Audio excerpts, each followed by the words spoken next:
get set. We're riding on the internet, cyberspace set free. Hello, virtual reality. Interactive appetite, searching for a website, a window to the world, got to get online. Take a spin, now you're in with the techno set. You're going surfing on the internet.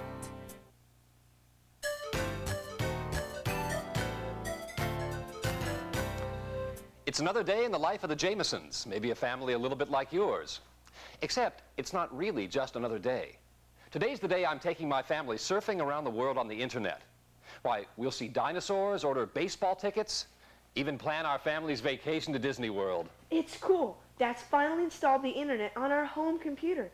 Now I can surf the net anytime I want, not just during my 1-hour computer class at school. Take a spin, now you're in with the techno set. You're going surfing on the internet. Hi there, and welcome to our home as we share with you the basics of the internet so that your family can take advantage of this exciting new world like ours has. You'll learn how the net can entertain you, transport you to far-off locations, help your children with their schoolwork, and make working at home easier. Don't worry, there's cool stuff too. And it's not just for boys either. Why, you can even plan a family adventure on the net. Hey! So join us in the next half hour as we explore the infinite possibilities on the Family Guide to the Internet. We hope you'll enjoy it because we've made this presentation basic and easy to follow with plenty of helpful hints. It's great if you're starting out on the internet, or even just thinking about installing it on your computer. Or if you keep hearing about the internet, but are totally confused about what it's all about. But before we get started, you may want to pause the tape and get a pencil and paper. We'll be covering lots of exciting things, and you want to take notes. Take a spin, now you're in with the techno set. You're going surfing on the internet. First, let's give our viewers a preview of what they'll be seeing. Well, in this program, we'll be covering what you'll find on the internet, surfing the World Wide Web the easy way, using news groups to share information with people all over the world, and email, electronic mail. Plus, new high-tech developments that include online banking, buying and selling stocks, and shopping. Yay! Email? Now that's something everyone needs to know about. Plus, how to download free software and video conferencing. We'll even tell you how to make domestic and international long-distance phone calls for the price of a local call. Wow, think of the money we'll save. And we'll show you some important websites for the whole family to use. Well, that's exciting stuff. I'll bet our home viewers can't wait to get underway. Yeah. Whoa, whoa, whoa, hold on a minute. First, we have to cover some of the basics.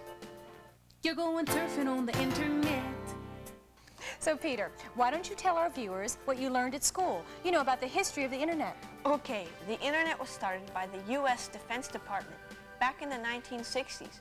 For years, the main users of the internet were government agencies, universities, folks like that.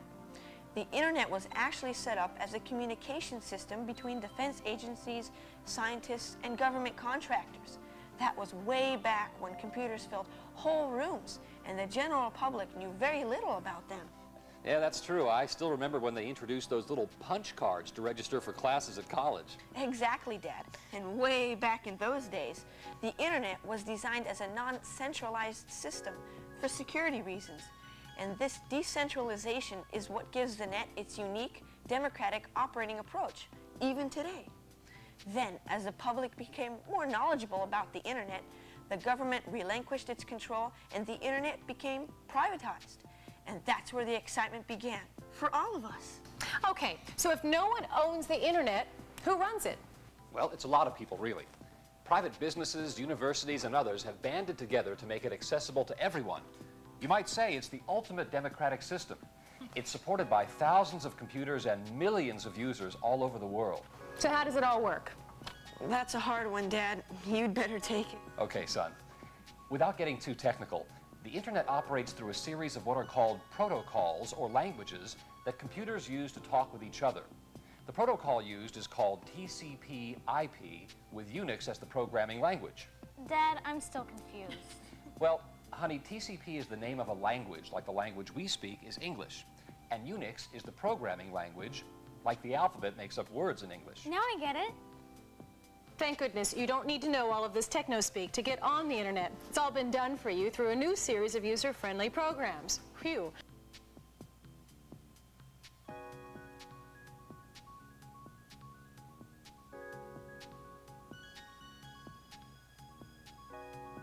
Okay, Mom. So we understand the history of the internet and that teepee stuff that they use to talk to each other.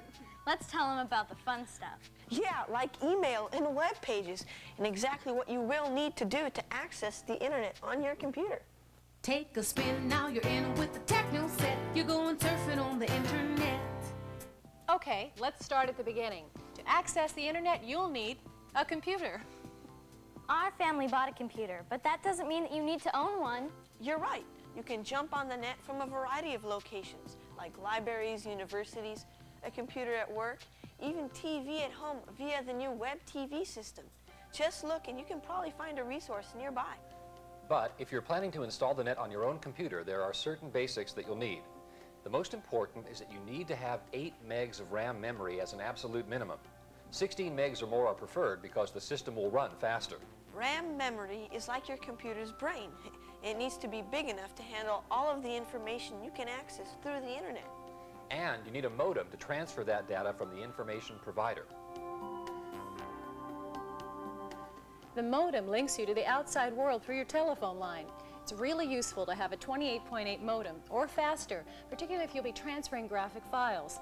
Otherwise, you'll find yourself doing the old hurry up and wait while the files are being transferred.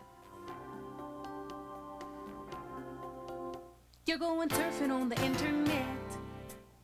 So, what's next for our viewers? I mean, after they've gone to the computer store to get the right equipment.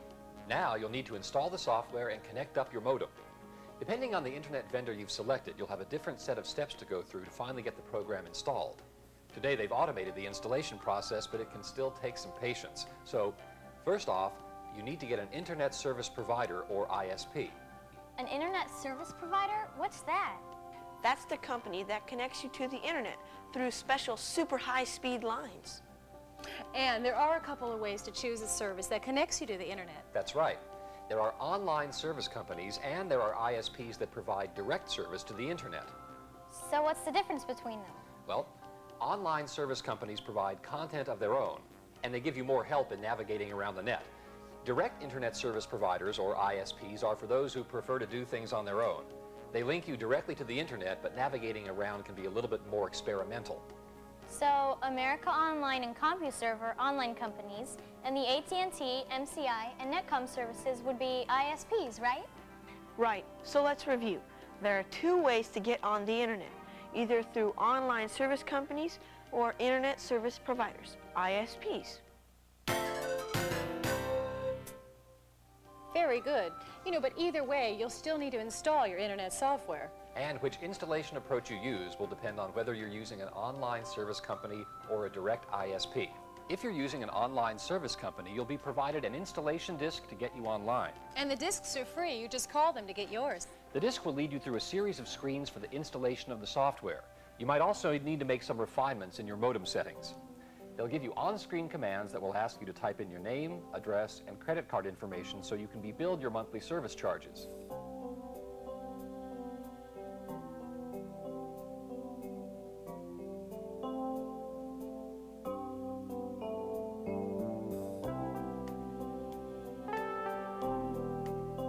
You will also be asked to select a password. It's like a PIN number at the bank.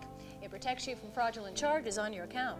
With the newer systems, you'll find that a lot of the process has been simplified for you, but you may need to consult the installation booklet or technical assistance if you have problems. And a final word of caution, make sure your internet service provider provides a local phone number. This may sound obvious, but we had a friend in Los Angeles that signed up with an ISP in San Francisco. They were having a great time on the internet until they got their phone bill. You're going surfing on the internet. On the other hand, setting up your system for a direct internet service provider is more complex, and installing the internet with an ISP can sometimes take almost an hour. So you'll want to get a book on manually installing dial-up networking if you need this information.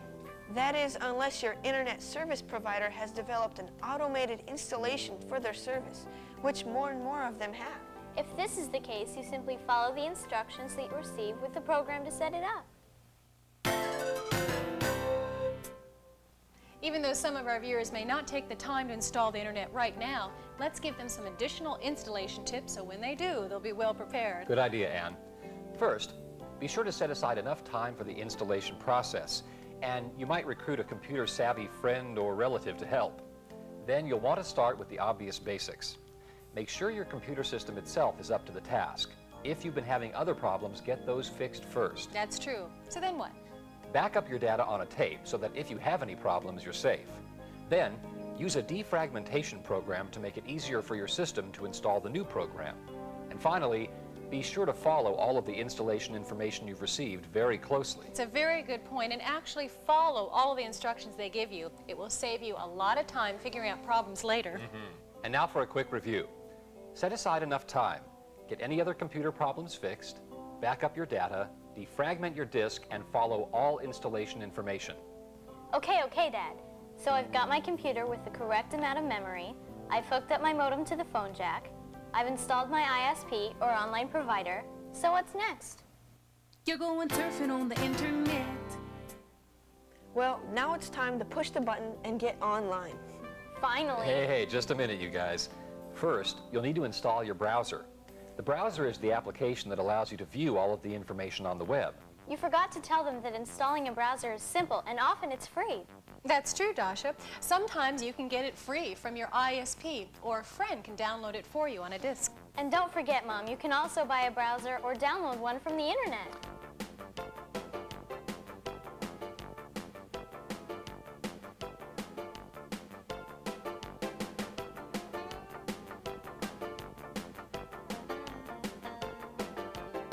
You guys are jumping way ahead of yourselves.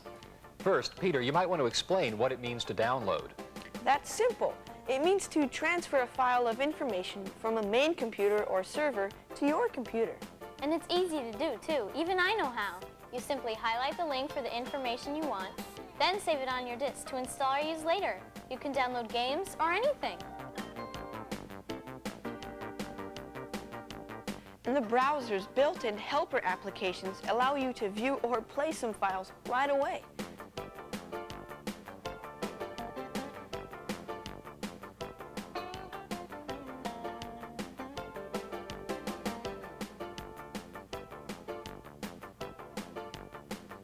So to download a browser, you'll want to download it to your location on a hard drive, typically your temp directory, so you can install it.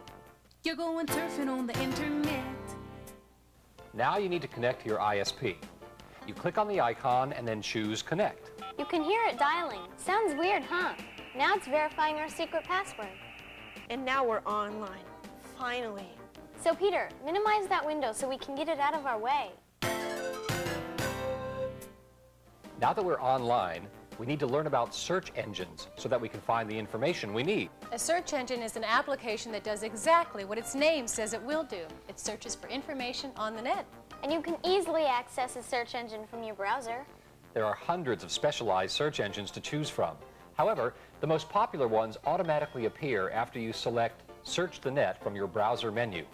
Then you choose the search engine, like Yahoo or AltaVista, and the words for your topic you want to search for, so that the search engine can search the net for the websites containing information on that topic.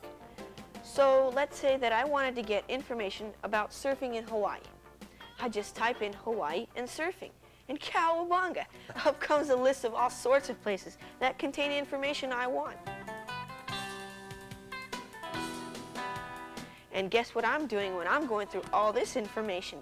I know, you're surfing the net. Oh, so that's what surfing the net means. Now let's take a look at how to open web pages directly. That is, if we already know their addresses. First, we type http:// Then you usually type in www. That stands for World Wide Web. And then put in the address you're looking for. For example, in this case, we'll type in Netscape, and then finally .com, which designates that the address is a commercial organization. Once we get to the Netscape site, there's a lot of useful information there, like the What's New and What's Cool listings that show us the newest sites on the net. And your friends may tell you about particular websites as you become more internet savvy. You'll notice web addresses everywhere: television, magazines, newspapers. Oh, it appears we have a few possibilities here. Okay, now let's use a search engine to get on a real net project. Okay, let's say Peter needs some help with his homework. How about that report you're supposed to do on the history of the United Nations? Well, I can take it from here, Dad. First, I type in the search keywords, as they're called. Then I press the button, And whoosh, I've got tons of resources from all over the world.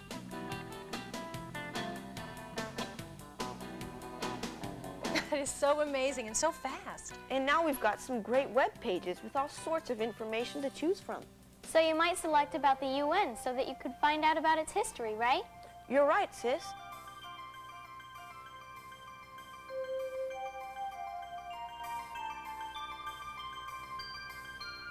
And I can't think of a better example than that to illustrate the power of the internet in helping our children with their schoolwork. Doing schoolwork is fun now.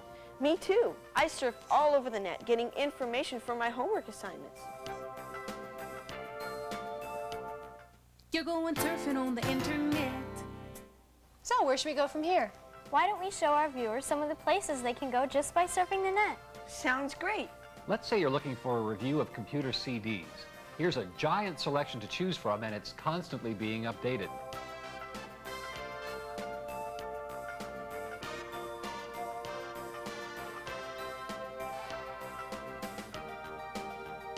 Or if you're feeling a little hungry, my flock, we can just check out the site for recipe ideas.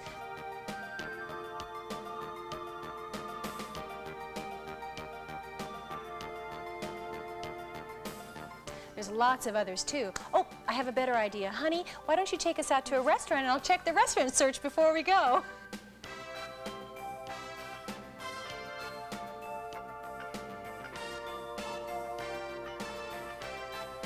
Or how are your stocks doing right now? Check them at PC Quote.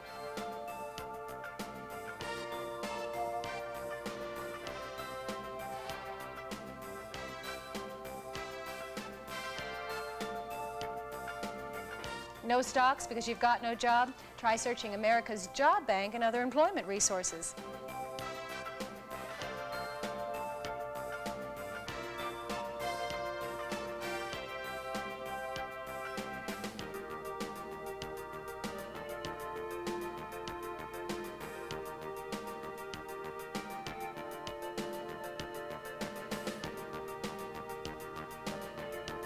How about continuing education from the world's largest extension program at UCLA?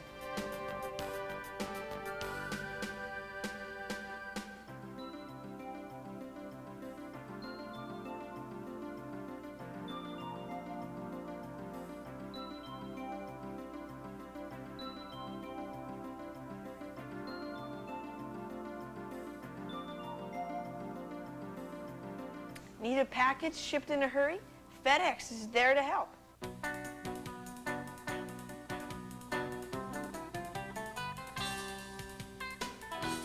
How about a little online shopping, Anne? Oh, shopping sounds good. I can never pass up a bargain. And it's fun for the whole family. Let's try it out.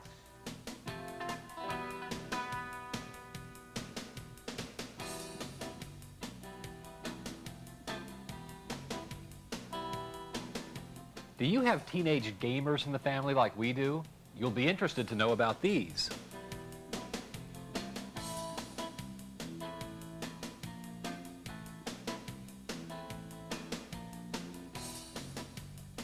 Or you can use the Yahoo search engine to find hundreds of games.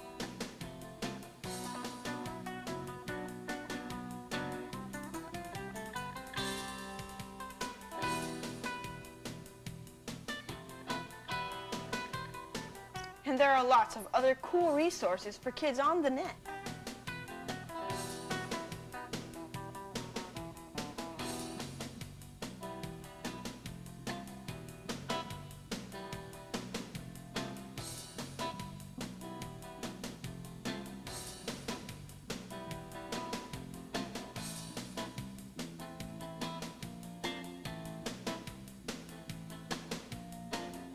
And you can access encyclopedias that don't become outdated.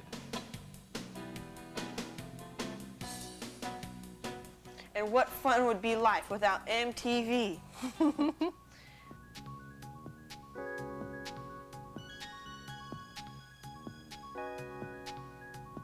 CNET is one of the most popular sites on the web and always has the latest in computer happenings, along with information on the CNET television show.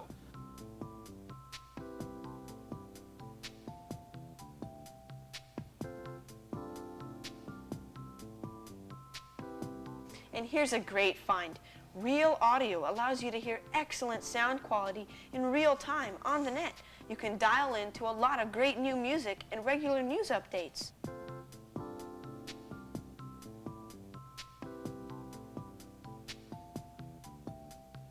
Hey, Peter, what's new in the news?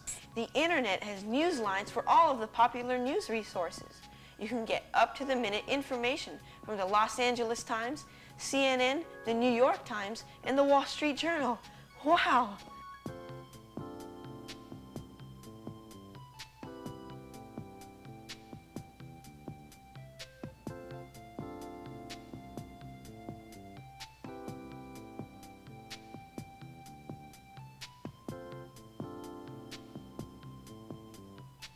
Hey, here's a great one for our next night at the movies. I can search hundreds of movie reviews for free.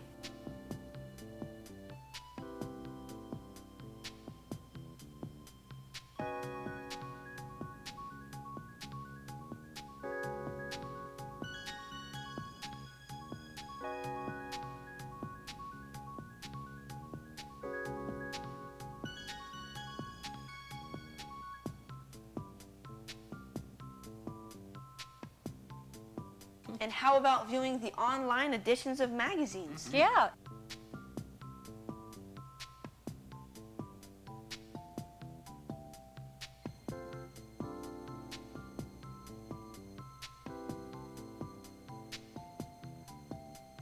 Hey, what about television on the net? There's NBC and other network links. They have contests and a viewers club.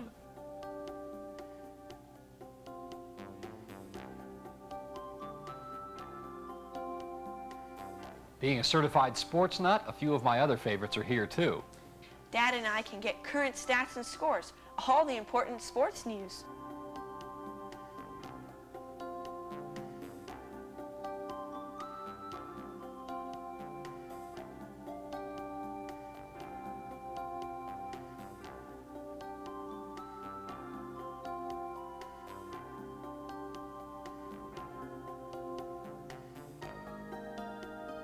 Now, how about we take the family out to a concert? We can buy the tickets online. Okay.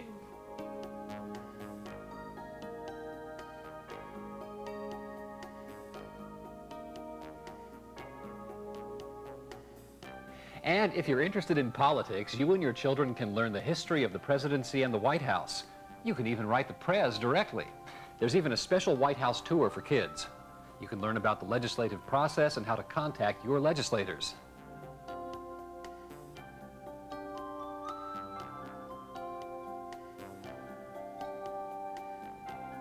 You know, this is great for students. I wish I had something like this when I was in school.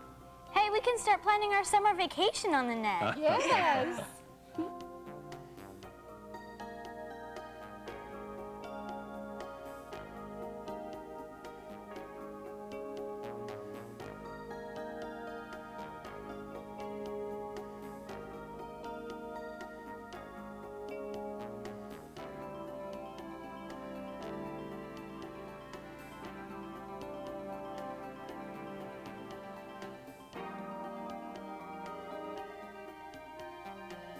Wow, what a blast. The internet has everything.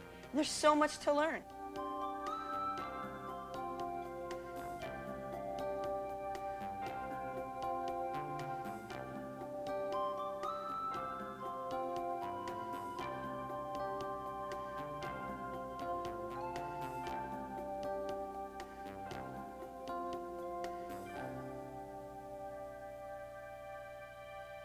You're going surfing on the internet. Okay, Peter, let's say our viewers want to stay in touch with email. You know, email is still the #1 use of the internet, Mom. But first we'll have to make sure the basics are set up. You can download an email program from an FTP site or set up the email program provided with your online software. It's really easy to use. Once installed, you follow some of the same steps used to get on the internet. First, we're going to need to connect to our ISP. Remember that one? Our internet service provider.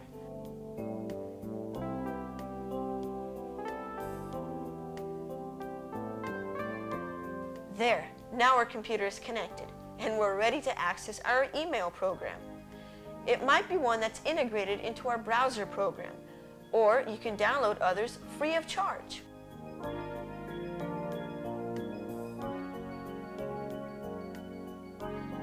Email is a great way to stay in touch with business clients, friends, and family.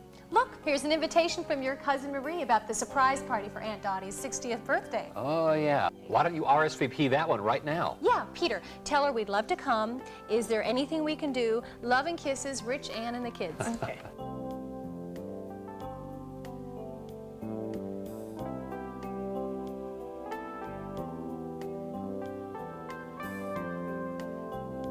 Email is very cool. I email my best friend Janet all the time. Mom says it's better than hanging out with her on the phone for hours. You're going surfing on the internet. Check these out. They're great internet programs that allow you to talk long distance anywhere in the world for just the price of a local call.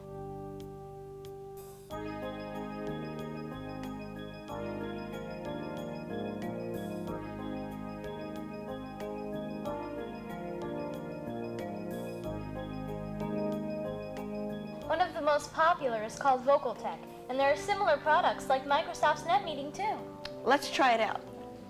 Hello? Hello, this is Leonard Ingram calling.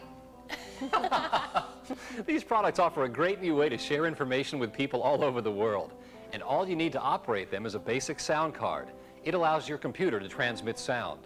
It's usually included in newer computers, but if yours is older, you may need to add one. And the best part is that you can download free demos of these products. And some come bundled free with web browsers. Cool. There's even an online directory information service. My favorite is 411. You can look up the email addresses of your friends, business addresses, phone numbers, even celebrities. Oh, that sounds like fun.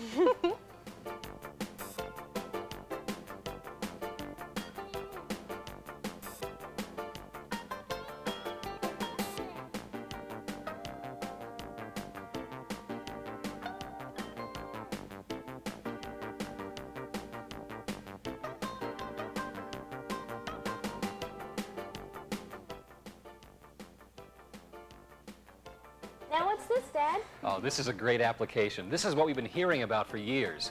It's low-cost video conferencing from the internet. Yeah, you can have business conferences without traveling to the meeting, stay in touch with family members, even make new electronic friends around the world. Wait, and you say it's low cost. I heard video conferencing can cost $5,000 or more. That's the best part about this application. You can get this whole system with the Connectix camera and their video phone software for only about $250. Or you can download the popular See You, See Me software for free.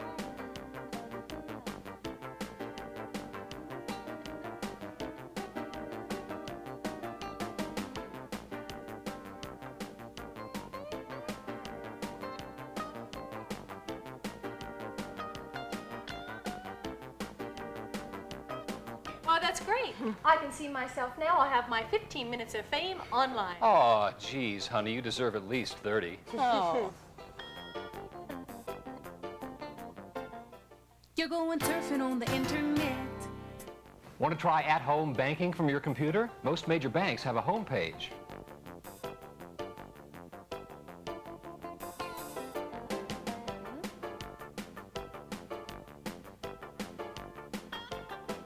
You can get account information, pay bills, even apply for a loan in the comfort of your own home. That's what I like, easy money. Well, it certainly makes handling your money easier, son.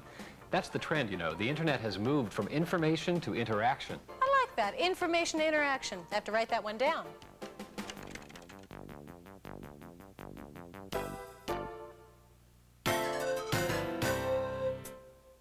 News groups are another major area of internet activity and a great way to meet people with similar interests. If you've got a hobby, sewing or crocheting, for example, or travel, every part of the world is there. Or cultural subjects you're interested in learning about. News groups and real-time chat groups are easy to access.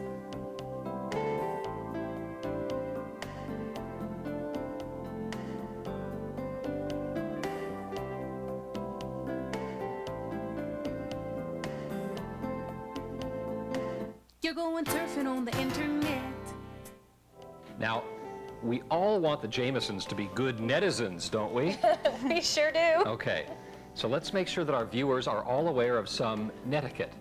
You recall Emily Post, don't you? Don't slurp your soup, please and thank you, that sort of thing. Are you kidding? I've got Mrs. Nash in school this year. Well, netiquette is a little bit like that, except it applies to our online manners. So we shouldn't spam anyone. That's sending junk email to lots of people you don't know, right? Right. Hey, you're a quick learner. Otherwise, maybe you'll get flamed. That's when you get nasty mail from others, sometimes anonymous users. And one way to get flamed for sure is to ask a lot of newbie questions without first getting the facts. That's right. Rich, you sound more and more like Joe Friday. Are you becoming a detective? Well, all internet users need to be detectives of sorts to seek out the answers to their questions. And facts, or listings of frequently asked questions, are the right place to look for the information you need. In fact, there are several specific fact news group lists just for new users. Check them out. Here's another hint. Don't type in all caps, you look like you're shouting. And since we're talking about do's and don'ts, let's put in a word here about keeping the net safe for your children. You're going surfing on the internet. I'm especially concerned about some of the sites we hear about in the news, Rich. As well we should be, Anne. There are now several software packages that help parents by restricting the internet news groups and websites that your children are exposed to. It's a little like the V-chip they're putting into TVs. But nothing's perfect. So the best way to avoid problems is to go online with your children yourself, like we do, and monitor just what they're doing.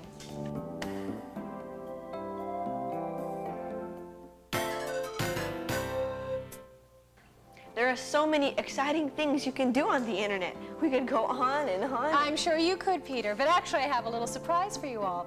We're going to Disney World on our family vacation, and I planned it all on the internet. All right. All right. In the meantime, we hope you've learned a lot today. Surf's up. See you on the net. Yeah, if I can ever get any time on our computer. Maybe we need 2 computers. Good idea! On your mark, get set. We're riding on the internet, cyberspace set free. Hello, virtual reality. Interactive appetite, searching for a website, a window to the world, got to get online. Take a spin, now you're in with the techno set. You're going surfing on the internet.